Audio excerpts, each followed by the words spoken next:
Ahora sí. Queridos amigos, bienvenidos a la mesa inicial de la última jornada del Festival Literario Escribidores. Para nosotros es un gusto contar con la presencia de uno de los escritores fundamentales de nuestra lengua, Premio Cervantes. Además, un escritor que ha retratado todos los procesos tan convulsos de su país, de Nicaragua, y que, entre otros aspectos, por su compromiso ético y político con la democracia y la libertad en Nicaragua, ha sufrido represalias, ha tenido que vivir su segundo exilio a estas alturas de su vida, y este exilio ha sido agravado hace 15 días por la dictadura de Daniel Ortega, que ha decidido quitarle su nacionalidad, junto con otros 200 compatriotas. Por supuesto, todos sabemos que eso es imposible, que Sergio Ramírez es nicaragüense, seguirá siendo nicaragüense, y que un pasaporte o un documento de identidad no va a cambiar eso. Cuando nosotros conocimos esa noticia, quisimos invitar a Sergio Ramírez como un acto no solo literario, sino también de solidaridad de parte de la Cátedra Vargas Llosa y de parte del Festival Escribidores. Por eso quiero recibir con un fuerte aplauso y con un cálido aplauso a Sergio Ramírez, que sostendrá un diálogo esta mañana, este mediodía, con Jesús Ruiz Mantilla. Adelante, por favor.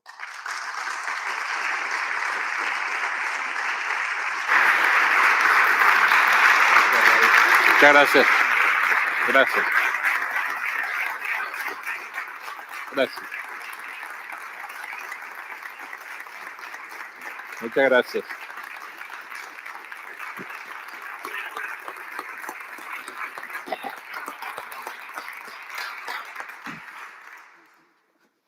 Buenos días. Muchas gracias al Festival Escribidores por haberme dado la oportunidad de encontrarme aquí con mi gran amigo Sergio Ramírez, con el que siempre es un gusto compartir estas cosas. Yo quería decir, antes de empezar a conversar, que después de las últimas noticias que llegaron de Nicaragua, despojándole, entre comillas, de su nacionalidad, estuve leyendo entrevistas, reacciones tuyas y lo que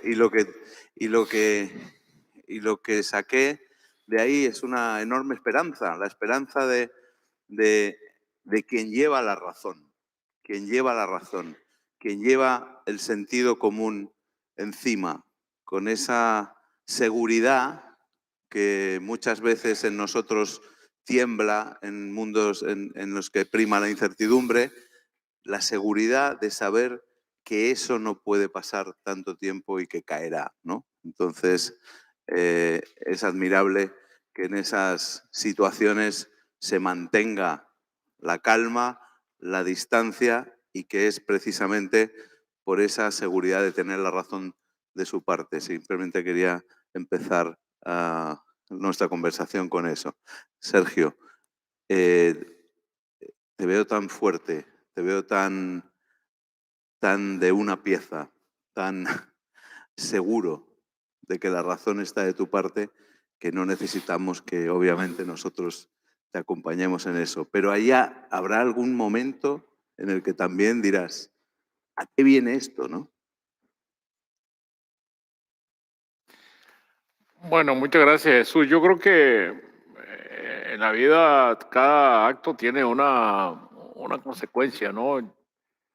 Eh, yo creo que hay dos clases de escritores en América Latina, los que, los que opinan y los que se callan, ¿no?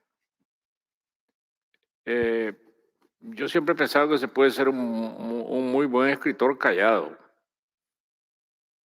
Uno puede escribir, si tiene talento para escribir, puede escribir sin perturbar su vida dando opiniones. Y habemos aquellos que pensamos que nunca se puede escribir con la cortina cerrada, ¿no? Que tú estás en muchos sentidos conectados con el mundo que te rodea, empezando por tu propio país, y que no puedes despreciar de ninguna manera lo que está ocurriendo a tu alrededor sin referirse constantemente y de manera crítica a eso que está pasando allí. No porque la literatura necesariamente tenga que reflejar eso. Yo nunca he creído en la literatura de denuncia, ¿no? La literatura retórica que admonitoria de denuncia. La literatura es lo que es, pero el escritor también es lo que es. Y yo siempre me he visto como ese escritor ciudadano, ese término ciudadano que inventó Voltaire, de no callarse jamás, ¿no? Eh, Siempre me asombra que las cartas de Voltaire caben en 30 volúmenes. Y él escribía, no sé a qué horas escribía todo el día sobre todas las injusticias que se cometían en su tiempo, desde las sentencias de muerte maldada, los juicios injustos, cualquier madre que llegaba a reclamarle algo, él la amparaba y escribía. Ese es el tipo de intelectual al que yo aspiro a ser, el intelectual que siempre está mirando al mundo. Ahora, en América Latina, desgraciadamente, es muy raro el escritor que no ha nacido en un país bajo una dictadura, en un país corrupto, en un país sacudido por golpes de Estado, por escándalos políticos, o como en el mío, en donde a lo largo del siglo XX y en lo que va del XXI solo hemos conocido dictaduras. Los gobiernos democráticos son más bien excepcionales. Son como anomalías. Los gobiernos democráticos vienen a resultar como verdaderas anomalías. Solo entre Ortega y Somoza cubren ya más de 80 años de la historia del país. Entonces, y si agregamos la dictadura de Zelaya, el dictador liberal que tomó el poder en 1893, pues ahí tenemos tres dictaduras de larga duración, ¿no? Y muy parecidas, porque al fin y al cabo las dictaduras dejan de diferenciarse por muy distinto que sea su empaque ideológico o su discurso político. Y al fin y al cabo vienen haciendo lo mismo, ¿no? Sí. La represión es la misma, ¿no? No, por eso sorprende esa seguridad en que esto va a acabar. ¿De dónde te viene esa seguridad? Porque los regímenes se agotan, terminan agotándose. Es decir, eh, se tiende a olvidar de que, bueno, nosotros tenemos en Nicaragua la revolución que triunfó en 1979 y de la cual yo fui parte, ¿no? No, eso fueron 10 años de un fenómeno que tuvo repercusión mundial. Eh, Decir que esta revolución no tiene nada que ver con lo que está pasando ahora sería hilar muy delgado. Claro que este es un fruto maldito de esa época, ¿no? Lo que está pasando ahora. Pero el regreso de Ortega al poder en el año 2006 no es una consecuencia de esa revolución. No es una consecuencia de que la gente dijo, bueno, ya hay que devolverle a la mayoría al sandinismo porque ya han estado en la oposición mucho tiempo, han demostrado que son un partido democrático, por lo tanto merecen regresar al poder. No, no fue así, sino que simplemente Ortega se alió con el peor aliado que pudo haber encontrado, que es un individuo que se llama Arnoldo Alemán, corrupto, había sido presidente, estaba procesado por lavado de dinero y como Ortega tenía las llaves de la cárcel, entonces negoció la salida de la cárcel porque los votos de este hombre, el Partido Liberal en la Asamblea Nacional, acortaran, redujeran la cantidad de votos necesarios para ser electos en primera vuelta y que Ortega fuera electo con los votos que él siempre sacaba. Eso. Después el respaldo del cardenal Miguel León de Urao, que antes era su enemigo acérrimo y después se volvió su aliado cerrado también por asuntos de corrupción. y en tercer lugar, el apoyo del gran capital nicaragüense, el capital financiero, que se entregó en manos de Ortega.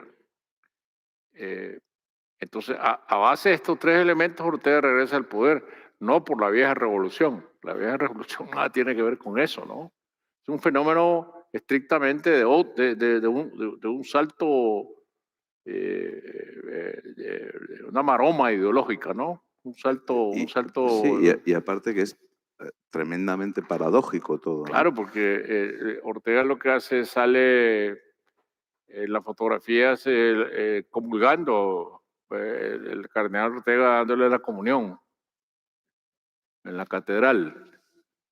Y el último discurso de Ortega, absolutamente desaforado, que le escuché hace una semana, es atacando a los obispos, al papa, a los cardenales, diciendo que el papa que habla el papa de democracia y los obispos de democracia si no son electos, que debían ser electos por el pueblo como él. Sí. Bueno, son elementos en Tongolele, en tu última novela, está muy presente también. Claro, porque es lo grotesco, ¿no? Es lo grotesco y es esa red, ¿no? En la que se explica un país, alianzas entre la Iglesia, el Estado, el crimen de Estado, y que parece un milagro que la vida fluya, ¿no? Claro, Tú haces la vida fluir en mitad de esa red sí, completamente llena de trampas. Cuando se habla de iglesia es un término que viene a resultar demasiado abstracto, ¿no? Es decir, la iglesia que está enfrentada a Ortega ahora en Nicaragua es otra iglesia. Sí, es otra. ¿Verdad? Porque hoy el obispo de Matagalpa, Monseñor Rolando José Álvarez, es un profeta, es un hombre de una entereza moral inmensa. Que se ha quedado. Cuando Ortega sube en el avión a los 222 prisioneros que son enviados forzados a los Estados Unidos y lo quieren subir al avión, Álvarez dice que él no se sube. Y entonces dice que si no se sube, va a ir a una celda de aislamiento en la cárcel modelo. Y él dice que sí, que él va a pagar la pena por los que van a la libertad, pero que él se queda. Entonces, ese es el símbolo moral del país hoy día, es decir, alguien contra el cual Ortega no puede nada, porque es invulnerable. El que está dispuesto a todo, como Álvarez, el Monseñor Álvarez, completamente invulnerable al mal o a la represión o a la venganza, ¿no?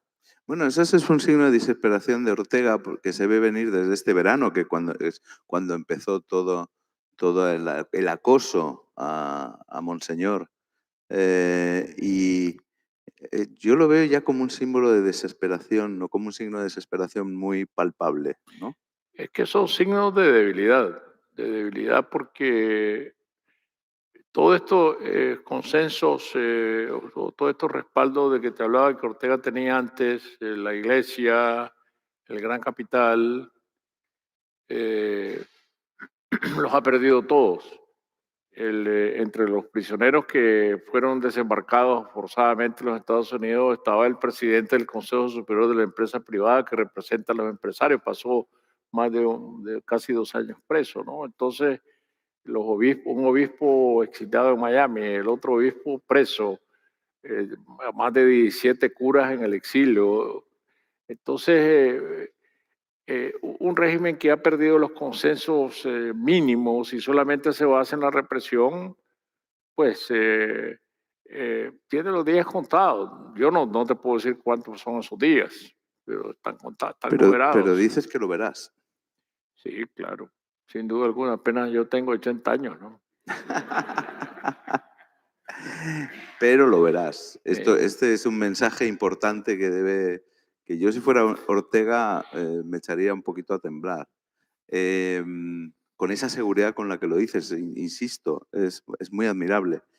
Y pensando, por ejemplo, en Adiós muchachos, cuando haces esa memoria tuya de lo que fue la revolución y luego los desencantos, yo no veo en ti ahora ni pizca de desencanto, Sergio.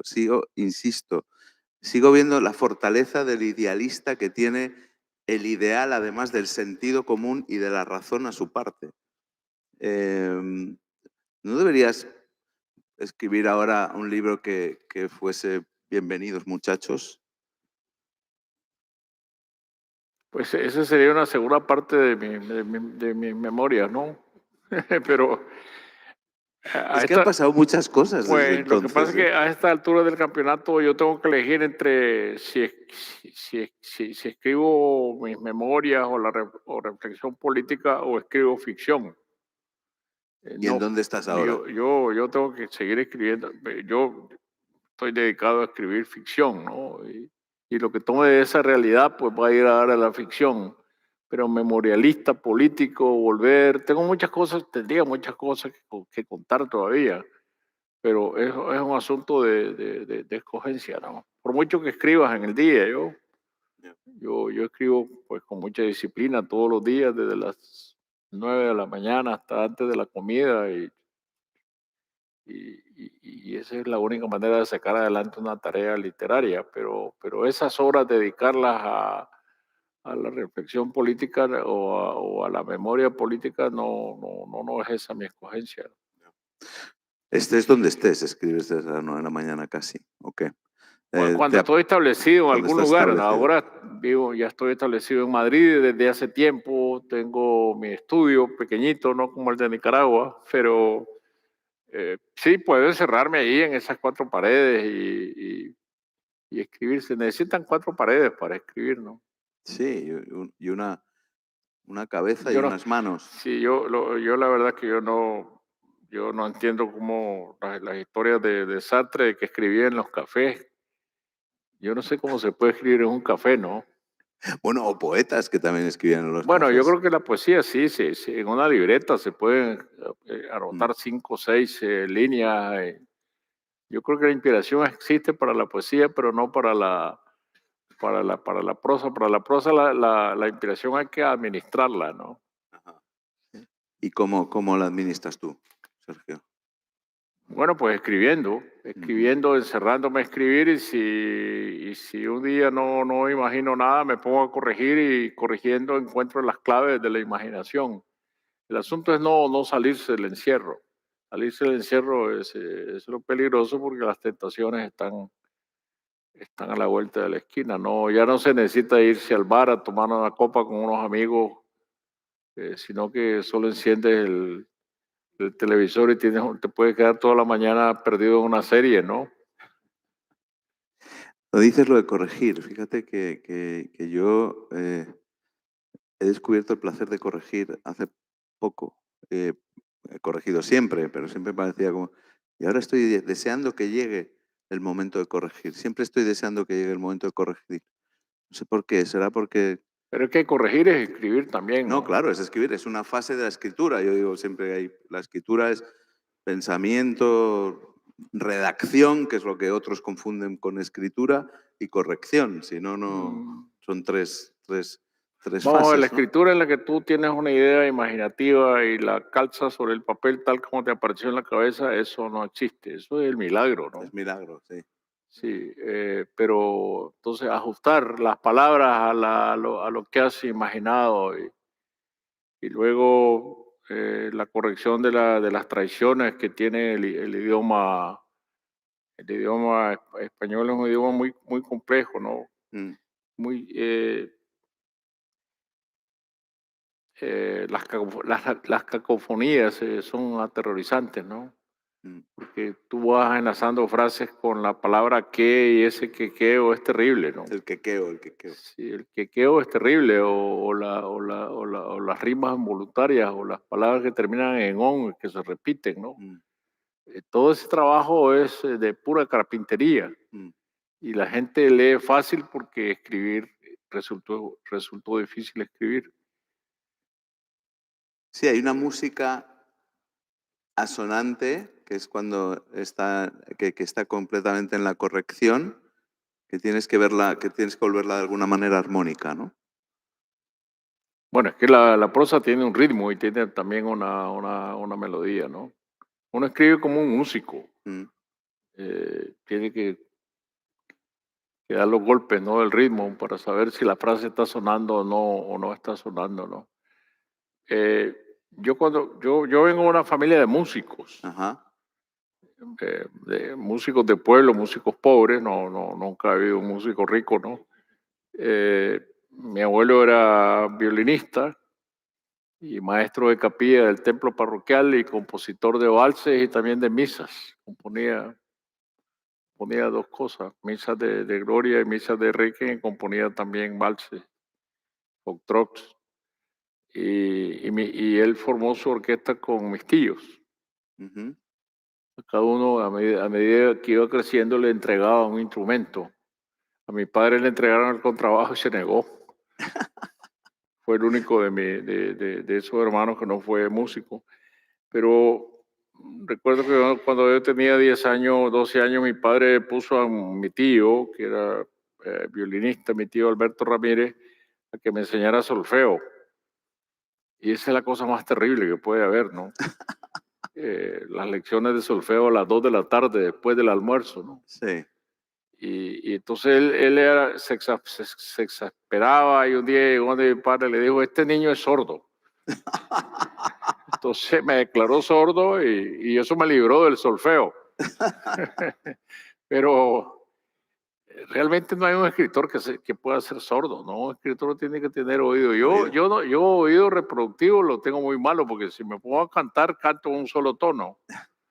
Pero el oído de oír, Ajá. yo puedo escuchar una orquesta y yo distingo en una orquesta yo distingo cada instrumento, Cada instrumento. claro, y tengo memoria de recordar una sonata, de recordar un quinteto, de recordar la entrada de una sinfonía, una obertura, sé lo que escuché, ¿no? Me queda en la memoria. Y eso se traduce en lo que escribes. Mm, Porque si no tiene sentido el ritmo y sentido de la música, de la literatura, escribes una literatura sorda, sí. que no suena, ¿no? Sí, sentido de lo que escribes musical para las descripciones, para el ritmo del texto, de la prosa y tal, pero también para los diálogos. Tú tienes un oído especial para Ese es construir otro esos oído, diálogos. ese Es es el otro otro oído, por eso oído digo, es distinto. Quiero que entres en la que tiene, diferenciación entre el oído del diálogo y el oído ese es de la descripción. el oído curioso, ¿no? El oído de tísico. Ujú. No sé por qué siempre se dijo que los tísicos tenían un oído muy fino. Oído de tísico, decíamos en Nicaragua. Es el oído que yo pongo, eso es un oído vicioso además. Si yo voy en el autobús en Madrid, voy escuchando lo que van hablando al otro lado y me va interesando lo que van hablando las dos personas o dos señoras, se van contando sus penas. O ahora que la gente en los celulares cuenta todo, como que estuviera hablando en voz baja. No solo Sí, cuenta todo, sino que ya oyes la otra parte porque tienen la manía de ponerlo en alto para que lo oigamos sí, todo todo y la eso es un conversación espectáculo. es transparente. Eso es un Se vuelve un espectáculo. No espectáculo, sabe lo que los escritores podemos sacar de ahí. claro. Es que yo animo a que no dejen de hacerlo. O, o las cartas mal, es decir, las cartas mal puestas, ¿no? Yo creo que si uno ve una carta que esté en una carpeta y no ves a nadie, tú la lees. La lees porque no sabes lo que puede haber en esa carta, ¿no? Esa infidencia de leer lo ajeno, ¿no? Claro. De leer o escuchar lo ajeno es parte del oído que tiene la curiosidad. Eso que decía Cervantes de recoger los papeles rotos de la calle, ¿no? Sí, sí.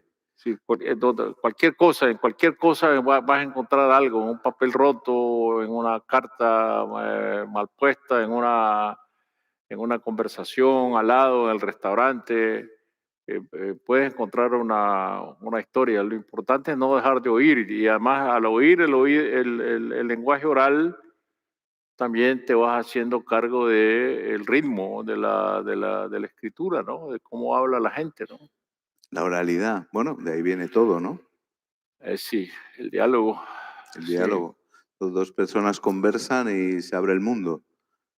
claro, y dos personas conversan y que nunca están de acuerdo porque Sí. Siempre hay esa contradicción en el diálogo, que es lo que mueve el diálogo, ¿no? Claro, la verdad paradójica, que es lo que mueve el mundo, ¿no? Escuchándote también, pienso que por eso duras tan poco en política. Es decir, que si veías y tenías la necesidad de saber todos esos secretos y guardártelos, siempre fuiste más periodista que político. Cuando estaba en el gobierno. Sí. Vieras Secretos que, oficiales, a lo mejor no nos puedes contar alguno. pero yo creo que el gobierno contra lo que te puedes pensar en el gobierno es aburrido. Sí, mira, en una revolución los mejores momentos son los primeros, ¿no? Mm, El estallido del primer día del mundo, ¿no? Cuando está todo por hacer y además yo tenía 30 años, ¿no? Entonces tienes el mundo de frente, crees que puedes cambiar el mundo. eh, Después las reglas del poder se van haciendo cargo de todo, ¿no? Porque el poder tiene sus reglas implacables, cualquiera que sea la ideología que rija ese poder. ¿Es el poder o es el protocolo? Eh, el poder va, ¿O el el protocolo poder, como un mecanismo del poder? el poder se va burocratizando, se burocratiza desde el primer día, ¿no? Yo en Adiós Muchachos cito una frase que siempre me impresionó mucho de Pasternak en el Doctor Zhivago, cuando dice que cuando un ideal se convierte en ley ya pierde algo de sí mismo, y cuando esa ley se aplica pierde todavía mucho más. Sí, esto es la necesaria burocratización del poder.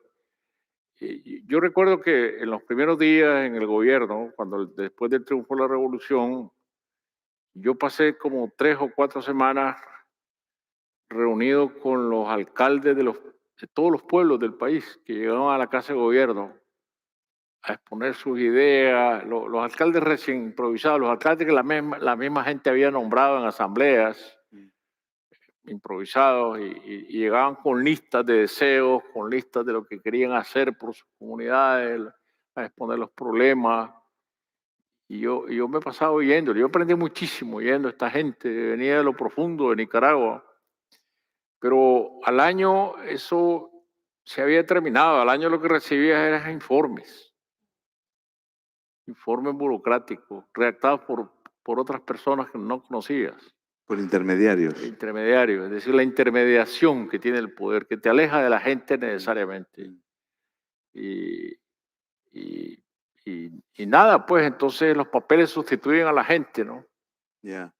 Y perdía la gracia. Pierde toda la gracia y viene la rutina del aburrimiento, ¿no? Es decir, La rutina y la frialdad. frialdad, rutina, distancia, alejamiento, cifras, la gente las personas se van convirtiendo en cifras, en estadísticas. Sí, números, no Sí. nombres. Eso pasa. Es lo que yo siempre veo que el camino de regreso, ¿no? Lo que tiene que ver con la literatura. Mira, el año pasado salieron de Nicaragua solo hacia la frontera con Estados Unidos en demanda de asilo, hasta antes que Biden cerrara las puertas de los Estados Unidos otra vez a los refugiados. Salieron 170,000 personas, 170,000 nicaragüenses. Entonces dice, bueno, esta es una cifra, ¿no? 170,000 personas, El es una cifra grande, pero es una cifra. porcentaje. Sí, deshacer esas cifras significa convertir a cada uno de esos números en personas. El drama de cada persona que deja a medianoche su casa en un pequeño pueblo, sale cuando los hijos están dormidos, una mujer que se va a correr fortuna, que ha pagado $12,000 a unos coyotes, ha hipotecado su casa para que la lleven hasta la frontera de Guatemala a México, y muchas mueren ahogadas al río Bravo. El otro día vi una imagen tremenda, que es unas mujeres muy humildes que habían pagado a un profesor de natación, y en una piscina les enseñaba a nadar para no ahogarse en el río Bravo. Wow. Pero tú significa la fantasía que eso es nadar en una piscina, a la diferencia de nadar en el río Bravo, en la noche, La corriente. la corriente y la cantidad de mujeres que se mueren buscando cómo atravesar el río Bravo. Entonces, si tú vas a ver historia por historia, ahí está la literatura, no está en las 170.000 cifras que te las pueden dividir, tantas mujeres, tantos hombres, tantos niños, tantas edades. Sí, es la diferencia. La literatura está en los nombres, no en los números. En los individuos, sí. Tú ahora podemos llamarte ya ciudadano latinoamericano. ¿Cuántos gobiernos os han ofrecido con generosidad pasaporte, nacionalidad? Eso debe emocionar mucho, ¿no? Pues sí, la verdad es que sí. Bueno, yo ya tenía la nacionalidad española porque cuando yo recibí el premio Cervantes en el 2017, hubo un acuerdo del Consejo de Ministros que me concedió la nacionalidad junto con González Iñárritu, en el mismo decreto, ¿no? Bueno, eso fue una cosa muy honorífica y claro, me dieron mi pasaporte y todo, pero bueno, yo viví en Nicaragua, entonces yo tenía mi pasaporte español que yo no sabía para qué me iba a servir algún día, hasta que ya supe en carne propia para qué me servía, ¿no? Cuando vine aquí. Entonces, Más o menos lo verían venir, ¿no? ahora, pues la semana pasada el canciller Leiva de Colombia, que estaba de paso aquí,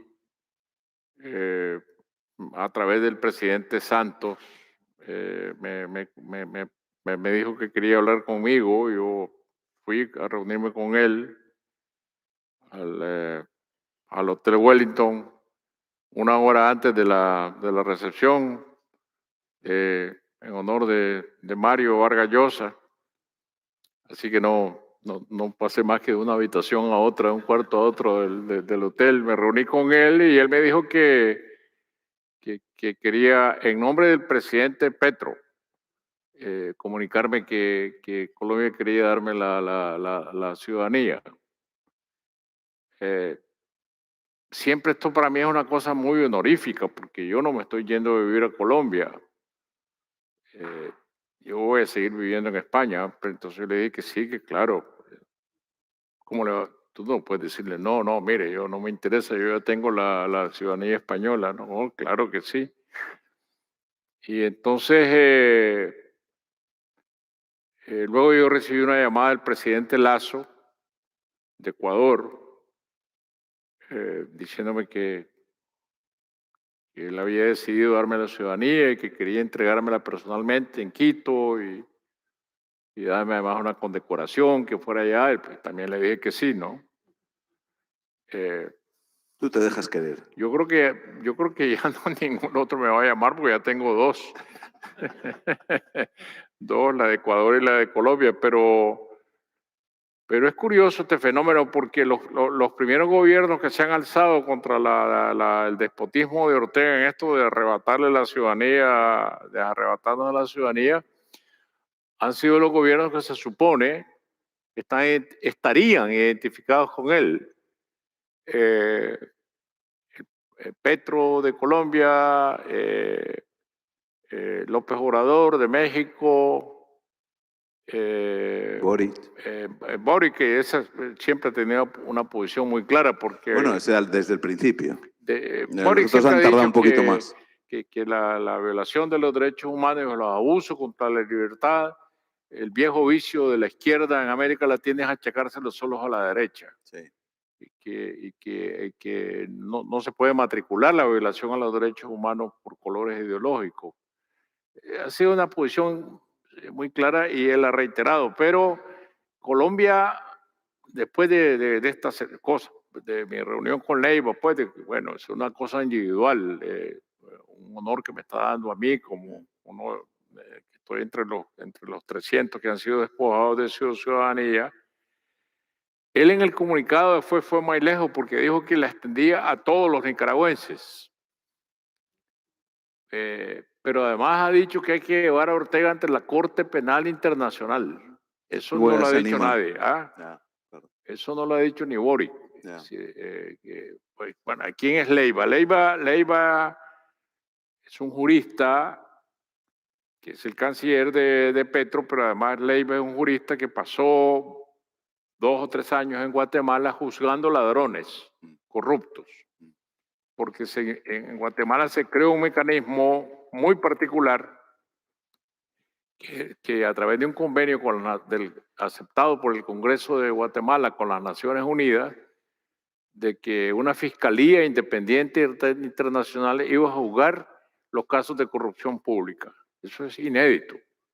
Es decir, es una, digamos, donde el sistema de justicia aprobado que no sirve para nada, como en Guatemala, pues acepta que le pongan unas muletas, las muletas judiciales, ¿no? Y Leiva era el fiscal general, con un equipo de fiscales guatemaltecos e internacionales. Metió preso a Otto Pérez Molina, el general presidente de Guatemala, y está todavía en la cárcel. Y él podía hacerlo porque nadie podía detenerlo hasta que el presidente anterior, que era un comediante de la televisión, le quitó el mandato a la Comisión de las Naciones Unidas. Y ahora este otro presidente de Guatemala, Yamatei, que igualmente corrupto, lo mandó a procesar. Ahora el canciller Leiva está procesado por corrupción en Guatemala. Entonces, él es un jurista y muy claro de su papel, y ahora ha dicho, bueno, esto tiene que verlo la Corte Penal Internacional. Entonces, esto es una cosa, es un camino muy importante el que ha abierto Leiva. Con esa declaración que ha sido la más fuerte. Ahora, como yo he dado muchísimas entrevistas, en un programa muy divertido de la televisión, de la radio colombiana, que se llama Los Danieles. Sí, hombre, los Danieles que son los dos, Sam Pérez y Daniel Coronel, que son grandes periodistas. En esta entrevista me preguntaron, bueno, pero ¿qué opina de que el presidente Petro no se ha pronunciado? No, se va a pronunciar, no se preocupe. Tiene que pronunciarse. Entonces, bueno, tú eres muy optimista, nosotros somos pesimistas en ese sentido, no se va a pronunciar, sí, se va a pronunciar. Y lo mismo me preguntó López Dóriga, el periodista mexicano. ¿Sabe que el periodismo mexicano está en guerra con López Obrador, por supuesto? Todo el periodismo mexicano, desde Nexos, de la izquierda, hasta la Excelsior, todo el mundo, ¿no? Y López Dóriga me preguntó qué opinaba que López Obrador no se pronunciaba. Yo le dije, sí, se va a pronunciar. Yo no tenía ninguna información, simplemente yo estoy usando no tenías información, pero tenías sentido común. Sentido, y la esperanza, ¿no? Tratando de convertir la esperanza en realidad. Volviendo al principio, Sergio, eso es lo que es increíble. Y claro, se pronuncia el gobierno de Petro, y a mí me decepciona primero López Obrador, porque cuando un periodista en esas mañaneras, que él da una conferencia de prensa todos los días a las 6 de la mañana, 7 de la mañana, le pregunta sobre Nicaragua, él dice, bueno, ya terminó esto, vámonos a desayunar. Y no responde nada. Pero en la siguiente conferencia de prensa, él hace que proyecten una carta que él le dirigió a Ortega pidiéndole la libertad de Dora María Telles, la comandante guerrillera presa por Ortega. Y él hace que proyecten la carta. Y después dice que él, López Obrador, dice, a nadie se le puede quitar por decreto la nacionalidad. Eso es un absurdo. Y todos los nicaragüenses son bienvenidos a México aquí tienen pasaporte, aquí tienen asilo, aquí tienen refugio. Es un cambio, una declaración que cambia todo porque eso aísla a Ortega de lo que se supone son sus aliados en América Latina. Es decir, Ortega queda como un verdadero forajido. Es decir, no es un asunto de identidad político-ideológica con nadie, ¿no? Es decir, aquí está desde Lazo, el presidente de Ecuador, hasta Petro, el presidente de Colombia, adversándolo. Boris, Desgraciadamente, la voz que hace falta, la voz que está en absoluto silencio, es la del presidente de Brasil. nos Que no ha falta, dicho pero una palabra. después de hoy seguro que mañana se retrata. Veremos, sí. Si nos Vamos está a hacer escuchando llegar. aquí, Lula, sí. Lula, Sí, aquí estamos sí. esperando. Sí, no te preocupes. Es que como el idioma es el brasileño, llega con retardo, pero ahora le van a traducir, aunque él sabe. Pero, ¿tú crees entonces que la izquierda latinoamericana, después de estas 2 décadas en América Latina un poquito, digamos, raras, ha escarmentado ya? Sí, yo ¿De tontería por lo menos respecto y de consigna? por lo menos respecto a Nicaragua. Es decir, detengámonos en el caso de Nicaragua porque por el resto yo no respondo, ¿no? Pero en el caso de Nicaragua sí me parece que ha sido una prueba muy importante de tolerancia. Yo hablé ayer con el presidente Sanguinetti, expresidente Sanguinetti con el que tengo una viejísima amistad de Uruguay, que él me decía que se va a promover en Uruguay también una iniciativa de la ciudadanía. Entonces ya tenía también Uruguay, ¿no? Y él me decía que ya estaban de acuerdo el Partido Blanco y el Partido Colorado, que son los partidos de gobierno, y una buena parte del Frente Amplio en respaldar esta iniciativa en el Congreso de Uruguay. Porque él me decía, aquí cada vez más todos estos de la izquierda tradicional que han visto que en Ortega no hay que atacar a Ortega porque atacar a Ortega es defender el imperialismo. Esa es la vieja idea estúpida de la izquierda tradicional en América Latina, que como Ortega es de izquierda, si tú desnudas o atacas a Ortega, le estás haciendo el favor al imperialismo, ¿no? Sí. Es decir, es la cosa más absurda que puede haber, ¿no? Y sin razón. Bueno, me decía Sanguinetti, aquí ya son muy pocos los que quedan en el Frente Amplio que defiendan esa idea. Tú sabes que, bueno, obviamente lo sabes, eres el autor de Margarita, está linda la mar, que Rubén Darío estuvo aquí en Málaga. Sí, claro.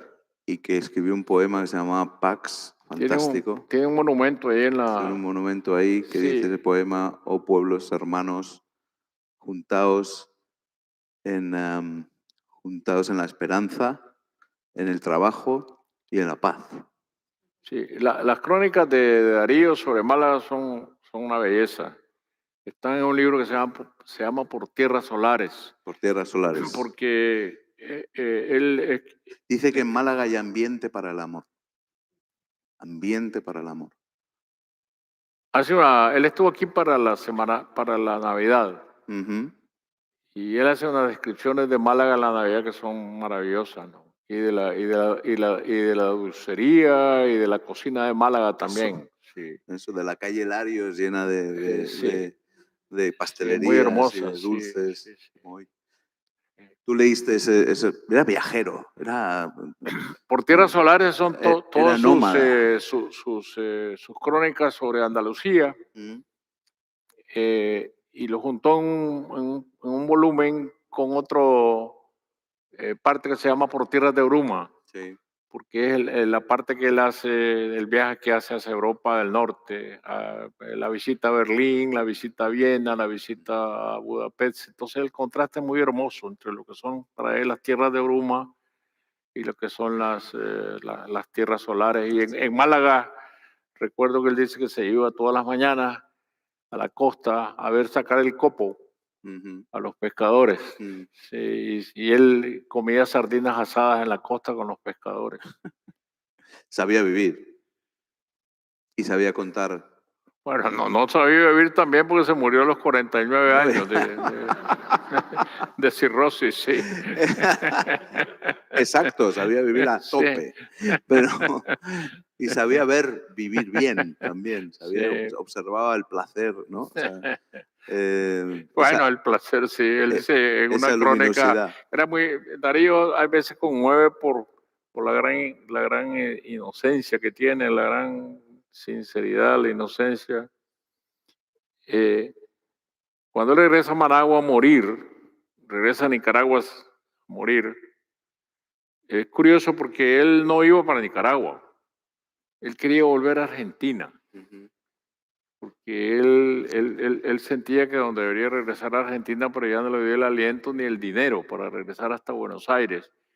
Y entonces se quedó, desgraciadamente, en manos del tirano Estrada Cabrera, que era como un vampiro que le chupaba la sangre poética a los poetas, porque los hospedó en Guatemala, pero al costo de que tuvo Darío que escribir un poema dedicado a la madre de Estrada Cabrera, como decir, ese era el pago que tenía que darle, hasta antes de irse a morir a Nicaragua. Pero ya antes de Nicaragua, 2 meses antes de su muerte, lo entrevistó un periodista en una crónica maravillosa que se llama Los últimos días de Rubén Darío. Son una serie de reportajes reunidos en un libro, Francisco Estrada, y allí él, recostado en una cama, en un cuarto muy soleado, muy tropical, está muy bien descrito en el libro, ahí en Managua. Dice que Darío le dice, fíjate tú, ¿qué más puedo yo pedir? Dice, comí en los mejores restaurantes, vi testas coronadas, eso de ver testas Testas coronadas para él coronadas. era como, vi testas coronadas, comí en los mejores restaurantes, los mejores manjares, tomé los mejores vinos. Sí, me di vida que ni un millonario aquí en Nicaragua se dio nunca. Se moría con esa gran satisfacción, ¿no? De Claro, haberse dado por una eso vida no que solo ningún supo millonario aprovechar, se había dado en Nicaragua así. pues supo aprovechar lo poco que vivió Sí. con mucho sentido del placer. Pero en las tierras de Bruma también nos lleva, fíjate que pensando antes, cuando has dicho los 80 años de Nicaragua, pensaba también el otro extremo, que si leemos hoy a Vasily Grossman, Vida y Destino, y habla de Rusia, dice que los rusos han conocido todo en sus milenios de historia, salvo la democracia. Y Vida y Destino, que es un libro que yo creo que yo puedo recomendar para entender bien, así como Sí, sí, también, y claro. ayer lo dije, El Occidente Secuestrado, que acaba de sacar el artículo reeditado de Milán Kundera, impresionante. También pienso en algunos pueblos esos, bajo la maldición de no saber nunca o de no tener la posibilidad de vivir en democracia, ¿no? Es una maldición, es una disposición que... Pero son dos situaciones muy distintas, la de un país tan pequeño como el de Nicaragua, arreojado por dictaduras, y que un día va a vivir en democracia porque tiene esta vocación de la libertad, y no es cierto que un país no esté preparado para la democracia, ¿no? Ese es un pretexto de los tiranos, decir que un país no está maduro para la democracia, ¿no? Eh, el viejo Somoza, que era muy cínico, pero no era ningún tonto, él decía que Nicaragua no se le puede dar la democracia totalmente, hay que dársela poquito a poco. Es como que a Bueno, un niño, esto lo hemos estado oyendo en España claro, durante décadas y luego mira, mira, eso es como que a un niño se le aparten el biberón y le dan a comer un tamal, se muere de diarrea. Entonces hay que dárselo poquito a poco, hay que enseñar a comer el tamal, pero poquito a poco. Entonces, era la idea de la democracia que tenía Somoza. Yo creo que el caso de Rusia es otra cosa. Estructuralmente Rusia, eh, No, eso es lo que decía Vasily claro, Grossman, que tiene una era idea. que Ahora, por qué... Putin no tiene la idea ni siquiera de la reconstitución del imperio de Stalin, ¿no? Sino que es la reconstitución de la Rusia sacrosanta, la madrecita Rusia que decía Dostoyevsky, ¿no? Es la madrecita La gran Rusia. madre Rusia, que Kundera acertadamente dice que durante 80 años utilizó el seudónimo, no, el eufemismo de soviética. Claro, pero esa es la idea peligrosísima de cuáles son las fronteras de esa madre Rusia, ¿no? Para ellos llegan hasta Managua. Claro. Las aguas cálidas, decía. Entonces ese es el gran peligro que yo veo en esa guerra que ya es una guerra mundial silenciosa, ¿no? Sí. Seguro que alguien quiere preguntar alguna cosa, ya que tenemos aquí a Sergio Ramírez esta mañana soleada de Málaga para todos nosotros. ¿Alguna pregunta ahí entre el público? ¿O hay timidez mañanera pre-aperitivo? Aquí hay una. Sí, buenos días. Se habla mucho de Ortega, pero se habla poco de Rosario Murillo. ¿Cuál es la influencia de esta mujer en este personaje y concretamente de la Iglesia Evangélica? Ay, Dios mío, ese personaje salió de la nada en Nicaragua, ¿no? Desgraciadamente,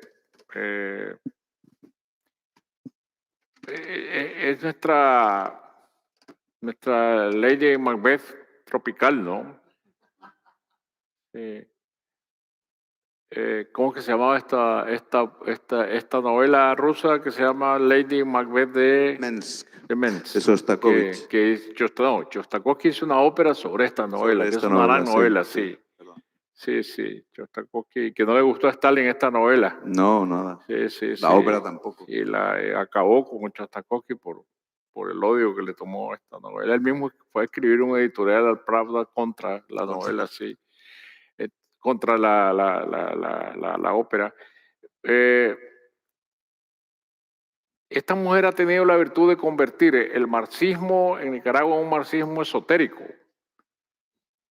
porque el discurso es un marxismo convertido al esoterismo, y entonces en Nicaragua todo está dirigido a protegerlos a ellos del mal de ojo y de la acechanza de sus enemigos. Por eso se ha dirigido en Managua todo un bosque de árboles metálicos, de árboles de la vida, de ramas retorcidas. Y en las reuniones del gabinete presidencial hay allí en la pared una enorme mano, que es la mano de Fátima, que tiene un ojo en medio. Y ahora las reuniones se hacen alrededor de una estrella, todo el mundo sentado en una estrella de 5 picos. Los asientos dispuestos en una estrella de 5 picos, porque también esto es un símbolo mágico, ¿no? Entonces, es esto, ¿no? El poder traducido en símbolos estrambóticos era un poder muy cruel. Nunca se ha conocido en Nicaragua una crueldad como esta. Yo creo que Somoza era un aprendiz de la crueldad y este podría ser su maestro, ¿no? Es decir, hemos degenerado de una dictadura como la de Somoza a otra como esta, donde tiene esta crueldad de uñas largas, ¿no? De uñas afiladas que desgarran la cara. Cómo trataran a los prisioneros estos que fueron liberados, que fueron enviados a los Estados Unidos en celdas de castigo donde no había ni luz de día ni de noche, la gente no sabía. Basta leer las declaraciones de Odora María Telles, donde dice cómo se daban cuenta de qué hora era por un pequeño rayito de luz que pasaba bajo la puerta, y había un muchacho que era experto en adivinar la hora. porque no había ni día, ni había noche. Estaban prohibidos los libros, estaban prohibidos los cuadernos. Entonces, Dora María dice que su gran esfuerzo era no enloquecer para no darle gusto a Ortega y que luchó contra esta idea de que ella no iba a enloquecer porque no le quería dar gusto a Ortega. Y cómo el que liberó de la cárcel a Ortega, Hugo Torres, gran amigo mío, que liberó a Ortega porque en 1974 un comando guerrillero tomó una casa donde había una fiesta navideña de un ministro de Somoza con la gente más importante del gabinete de Somoza, de los ministros. Tomaron estos rehenes, este comando, a cambio de que sacaran a los prisioneros políticos de la cárcel. Uno de los miembros de este comando era Hugo Torres. Y este comando logró liberar a los presos, entre los cuales estaba Daniel Ortega. Él liberó a Daniel Ortega. Y luego Hugo Torres participó en el comando que tomó el Palacio Nacional. Fue el único guerrillero que 2 veces estuvo en 2 operaciones jugándose la vida. Y entonces Ortega lo metió en la cárcel a Hugo Torres, compañero de comando con Dora María Telle, lo metió en la cárcel y se murió en la cárcel, sin asistencia médica. Porque Dora María vio pasar cuando arrastraban el cuerpo de Hugo Torres llevándolo por fin a una enfermería después de años, de días de estarse quejando hasta que se murió. Esta es la crueldad a que yo me refería, una crueldad que Nicaragua nunca ha tenido límites. Y yo creo que esta mujer es en muchos sentidos responsable de esta crueldad. Aquí hay otra pregunta. Gracias. Ante todo, don Sergio, muchísimas gracias por su presencia. Le felicito por su literatura y le veo en plena forma para seguir dando sus mensajes y escribiendo. De acuerdo con su experiencia, a mí me gustaría preguntarle sobre su vivencia en España. ¿Cómo ve usted la situación española? Con un gobierno, con una parte de su gobierno de extrema izquierda, por otra parte un partido de la derecha un poco más escorado de lo normal, de lo que se entiende como un liberal de centro, y por otra parte también, digamos, un gobierno que legisla o que promueve una legislación en favor de los que quieren romper España, de eliminar la sedición, de la malversación, en fin. ¿Cómo ve usted el panorama español? Me gustaría saber un poco su impresión sobre esto. Gracias. Pues desgraciadamente yo he estado tan ocupado con Nicaragua que no tengo tiempo de ocuparme de España, ¿no?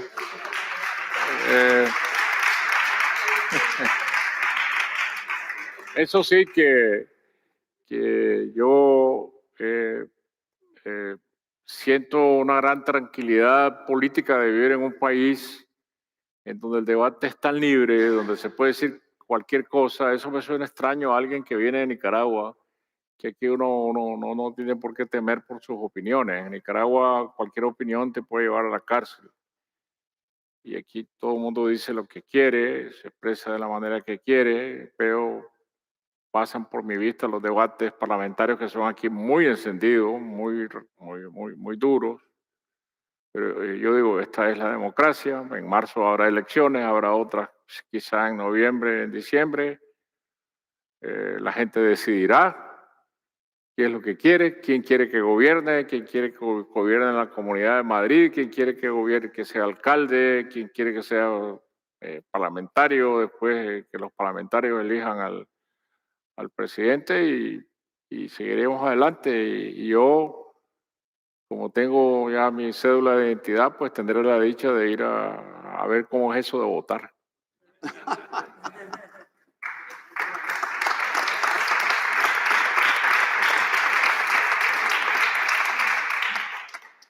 ¿Cómo es eso de votar y que la vida siga?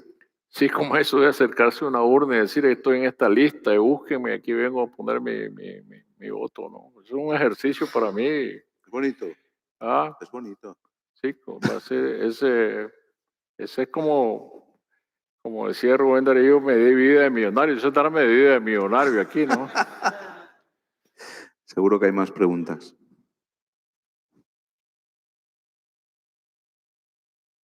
Hablabas de Rosario Murillo y su gusto por la brujería, pero también eso está dentro del manual de esta izquierda, a veces empezó Chávez, Castro, O también se López ha dado Rega. mucho López Rega con el Yo creo incorporar lo esotérico al marxismo es un elemento explosivo. Hay Vamos. que leer la novela de Perón de Tomás Eloy Martínez Maravillosa. para, la novela para darse Perón. cuenta de lo que era Y Santa Evita, este personaje. Y Santa Evita. Pues. que también hay un esoterismo curioso, ¿no? Pero uno se da cuenta de lo que era López Rega, ¿no? Era el brujo. Un brujo que tiraba las cartas, ¿no? Cada mañana del tarot para ver qué es lo que iba a hacer doña Isabelita Perón el día en los asuntos de Estado, ¿no? Sí. Y además, pero por otro lado, dirigía él mismo un grupo terrorista, de asesinos, la AAA. La AAA. Era un brujo asesino, sí. Un brujo con armas. Sí, sí. Sí. Bueno, Esa es la tradición del esoterismo. Bueno, Papadoc, que era maestro del vudú, él mismo. Podemos llegar a Rasputín, que también viene de ahí. Sí, pero ¿para qué te vas tan lejos? En América Latina nos sobran, ¿no? No, por hacer el vínculo otra vez. Papadoc, López Rega. Sí. Bueno, el general Hernández Martínez, que fue presidente de El Salvador. Él todos los viernes daba una conferencia por radio sobre esoterismo y sobre los planos astrales, cómo uno se podía desprender de su cuerpo y vagar por el universo astral. Eso era experto en eso. Yeah. Y cuando vino la peste de viruela en El Salvador, mandó a cubrir las farolas del alumbrado público con papeles rojos, verdes, azules, amarillos para neutralizar la peste de la viruela. Sí. Increíble. No, ¿por Pero qué cierto. increíble? Eso es lo que ocurre en América Latina todos los días. ¿Sí? En Málaga ocurren muchas cosas también, como este festival maravilloso en el que podemos contar con tu presencia y tener unos días y un clima extraordinario para salir a tomar ahí unos pinos y celebrar que estás aquí con nosotros, que tienes esa fuerza, que tienes ese sentido común tan indestructible, que eres tan admirable y que te queremos tanto, Sergio, y que nos has honrado hoy con tu presencia en este festival. Palabra de Jesús.